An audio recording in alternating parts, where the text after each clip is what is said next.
डोएन जो होता है जियान को पकड़ लेता है।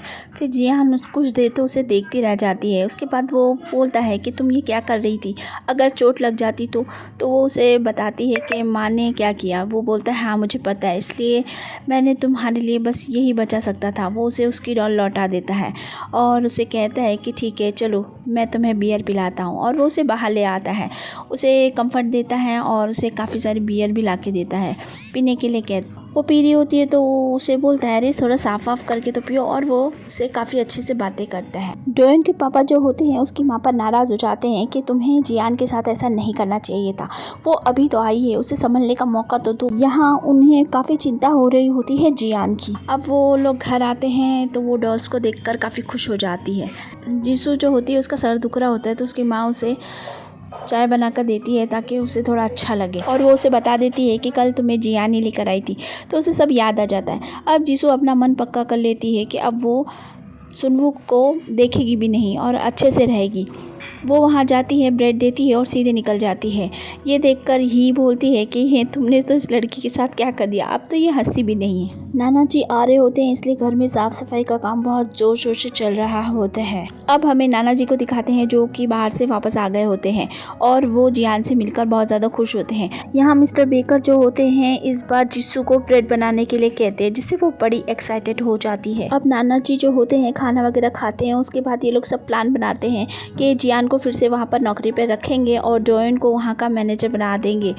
उसके बाद डोएन पता लगाएगा और ऐसे लगेगा कि जैसे डोएन ने ही अपनी बहन को खोज निकाला है और हम सबके सामने बता देंगे। ये बात सुनकर उसके माँ बाप भी बहुत ज़्यादा खुश हो जाते हैं।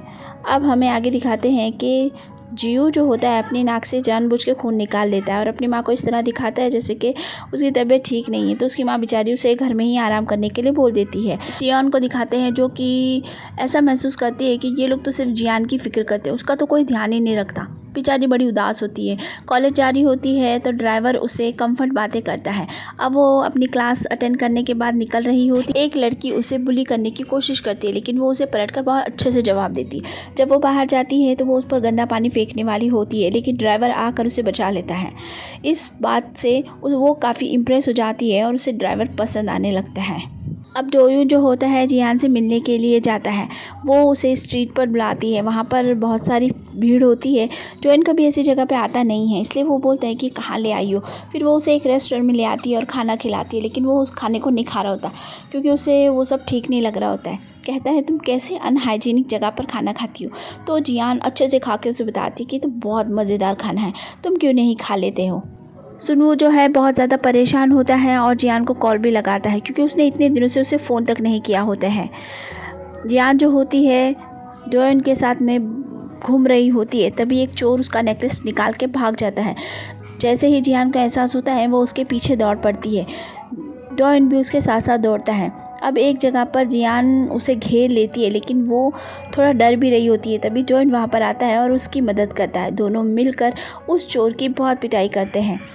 अब जियान अपना नेकलेस लेने जा रही थी तभी वो चोर उसे मारने वाला था तो डोएन वहाँ पर आकर उसकी मदद कर देता है।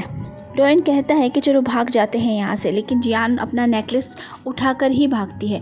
दोनों भागकर काफ़ी दूर पहुँच जाते हैं तो डोएन उसे चिल्लाता है कि तुम ऐसी पागलपन की बातें कैसे कर सकती हो। तो वो कहती है अगर ये नेकलेस वो ले लेता तो डोएन कहता है मैं तुम्हें दूसरा दिला देता। तो बोलती नहीं बिल्कुल नहीं, ये तुमने बहुत अच्छे से मुझे दिया था, देखो उसने तोड़ दिया, अब मुझे सही कराना पड़ेगा। और दोनों काफ़ी अच्छा वक्त बिताते हैं।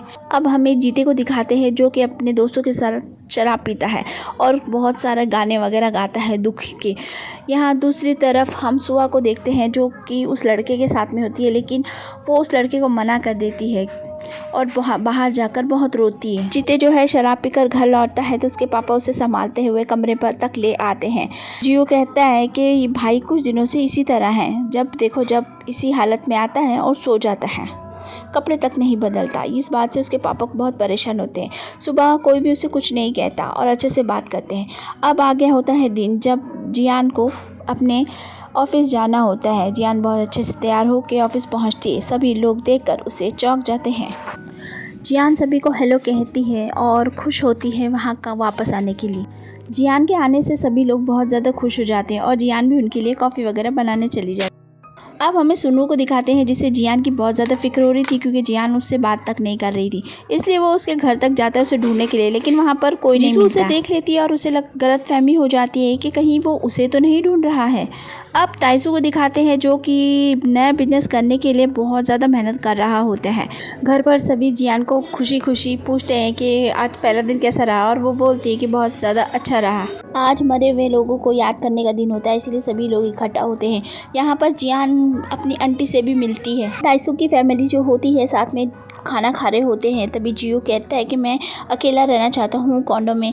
तो उसकी माँ मना कर देती है, कहती है कि सुबह तो तुम्हारी तबीयत ख़राब थी, नाक में से खून बह रहा था, और अब तुम अकेले रहने की बात कर रहे हो। बिल्कुल नहीं, मैं रहने दूंगी तुमको। अब हमें सुनू की फैमिली दिखाते हैं जो कि अपनी मॉम को याद कर रहे होते हैं। उसके पापा कहते हैं कि ही अब तो तुम किसी लड़के को पसंद कर लो ताकि तुम्हारी शादी हो, लेकिन ही बहुत दुखी हो जाती है। उसका भाई उसका सपोर्ट करता है। अब यहाँ पर मिस्टर कैंग जो होते हैं रेस्टोरेंट के बाहर खड़े हुए होते हैं और इन लोगों को देख लेते हैं और सुनू को देखकर बोलते हैं कि ये तो काफ़ी बड़ा हो गया है। अंदर जाने पर जब वो लोग बात करते हैं तो मिस्टर कैंग को पता चल जाता है कि ही का तलाक हो चुका है। अब एक फ्लैशबैक दिखाते हैं जिसमें ताइसू जो होता है जीसू को पुलिस स्टेशन ले जाने की बात करता है, लेकिन उसकी वाइफ और उसकी माँ उसे ले जाने नहीं देते हैं। उसकी माँ कहती है कि अगर तुम उसे ले गए तो तुम्हारी वाइफ पागल हो जाएगी। ये सारी बातें वो उनकी कब्र पर बैठकर याद कर रहा होता है और सोच रहा होता है कि अब हमें आगे क्या करना है। यहाँ पर जीते जो होता है सुआ को भूल ही नहीं पा रहा होता है और वो उसने बहुत ज़्यादा याद करता है। अब वो छोटे बच्चों के साथ गेम खेल रहा होता है। उसके पापा जब वहाँ पर आते हैं तो बोलते हैं कि ये क्या बच्चों की तरह गेम खेल रहे हो। तो वो कहता है कुछ नहीं पापा, चलो चलते हैं। अब वो लोग घर की तरफ जाते हैं तो ताइसू जो होता है जीते से कहता है कि तुम शादी क्यों नहीं कर लेते। ये सुनकर वो कहता है कि नहीं पापा, मैं शादी नहीं करना चाहता, और वो आगे चला जाता है। घर पहुंचने के बाद ताइसू जो होता है जियो को इजाज़त दे देता है एक कॉन्डो में रहने के लिए। उसकी माँ उसके साथ ही जाती है और जब कमरा देखती है तो कहती है इतने छोटे कमरे में रहोगे। वो बोलता है आजकल तो ये सब लेटेस्ट है, आजकल तो ऐसा ही होता है, ये कमरा तो काफ़ी अच्छा है। उसकी माँ कहती है फिर भी एक बार सोच लेना। अब जियोसन जो होता है अपने बेटे को समझाता है कि जियान के साथ अच्छे से पेश आना, लेकिन इतना भी नहीं कि लोगों को शक हो जाए। अब उनके ऑफिस में मीटिंग हो रही होती है। वहाँ पर जियान का प्रपोजल सब पसंद करते हैं।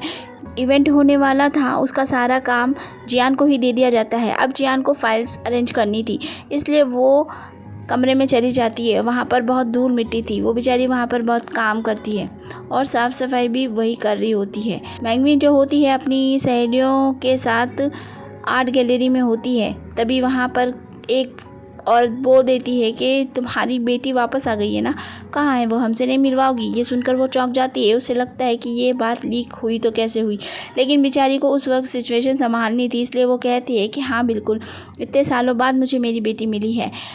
तो वो लोग सब मिलने की ज़िद करने लग जाती हैं।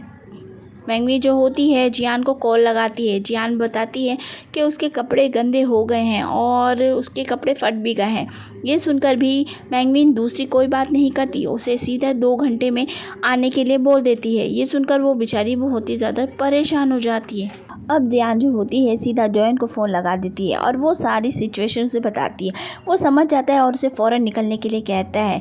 जियान अपना मुंह साफ करके और बाहर की तरफ आती है। वहाँ एक गाड़ी खड़ी होती है, वो उसमें बैठ जाती है और जॉयन के पास पहुँच जाती है। जॉयन उसके लिए पहले ही तैयार था, उसने कपड़ों का इंतज़ाम कर रखा था। मेकअप वेकअप सब करवा देता है, कपड़े सेलेक्ट करके उसको दे देता है पहनने के लिए, और वो ठीक से तैयार भी हो जाती है। अब वो सीधा उसे लेकर पहुँच जाता है। जॉयन जो होता है जियान को हौसला देता है और कहता है तुम अच्छा ही करोगी, और अब जाओ और जाकर दिखा दो उन लोगों को। मैंगविन दुआ कर रही थी कि जियान जो है जॉयन को फ़ोन कर ले या कुछ कर ले, तभी जियान वहाँ पर आ जाती है और उसे एकदम अच्छी तरह देखकर मैंगविन खुश हो जाती है। अब वो सब लोगों से बात करती है और काफ़ी अच्छे तरीके से बात करती है। आर्ट के बारे में भी काफ़ी बातें होती है और सभी लोग इम्प्रेस हो जाते हैं कि तुम्हारी बेटी तो बहुत कुछ जानकारी रखती है।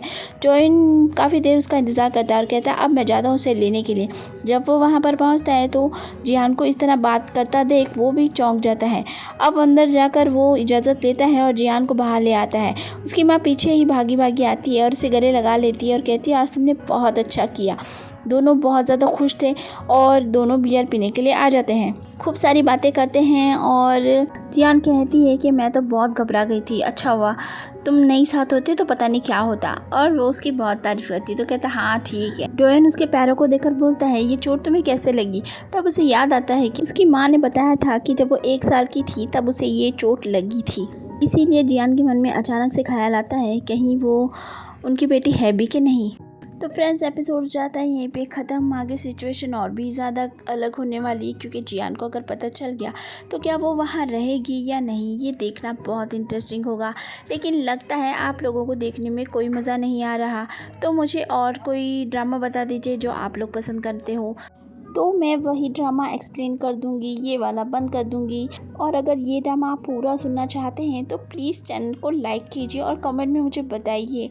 तब तक के लिए बाय बाय।